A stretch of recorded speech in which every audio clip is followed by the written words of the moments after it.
اللہ کا نام لے کر جو بڑا مہربان نہایت رحم والا ہے۔ یہ لوگ کس چیز کی نسبت ایک دوسرے سے پوچھتے ہیں؟ کیا اس بڑی خبر کی نسبت جس میں یہ اختلاف کر رہے ہیں؟ دیکھو یہ انقریب جان لیں گے، پھر دیکھو یہ انقریب جان لیں گے۔ کیا ہم نے زمین کو بچھونا نہیں بنایا اور پہاڑوں کو اس کی میخیں نہیں ٹھہرایا؟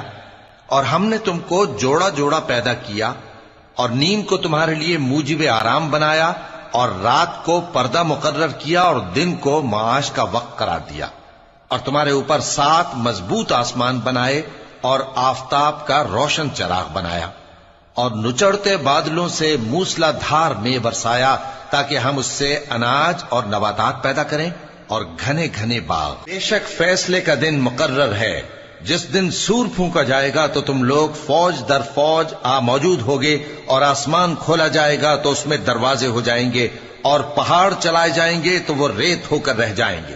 بے شک دوزخ گھات میں ہے، یعنی سرکشوں کے لیے کہ ان کا وہی ٹھکانہ ہے، اس میں وہ صدیوں پڑے رہیں گے۔ وہاں نہ ٹھنڈک کا مزہ چکھیں گے، نہ کچھ پینا نصیب ہوگا مگر کھولتا پانی اور بدبودار پیپ۔ یہ بدلہ ہے ان کے اعمال کے موافق۔ یہ لوگ حساب آخرت کی امید ہی نہیں رکھتے تھے اور ہماری آیتوں کو مسلسل جھٹلاتے رہتے تھے، اور ہم نے ہر چیز کو لکھ کر محفوظ کر رکھا ہے۔ سو اب مزہ چکھو، ہم تم پر عذاب ہی بڑھاتے جائیں گے۔ بے شک پرہیزگاروں کے لیے کامیابی کا گھر ہے، یعنی باغ اور انگور اور ہم عمر بھرپور جوان عورتیں اور شراب کے چھلکتے ہوئے جام۔ وہاں وہ نہ بیہودہ بات سنیں گے نہ جھٹلانے کی باتیں۔ اے نبی صلی اللہ علیہ وآلہ وسلم، یہ تمہارے پروردگار کی طرف سے صلہ ہوگا جو حساب کے مطابق انعام ہوگا۔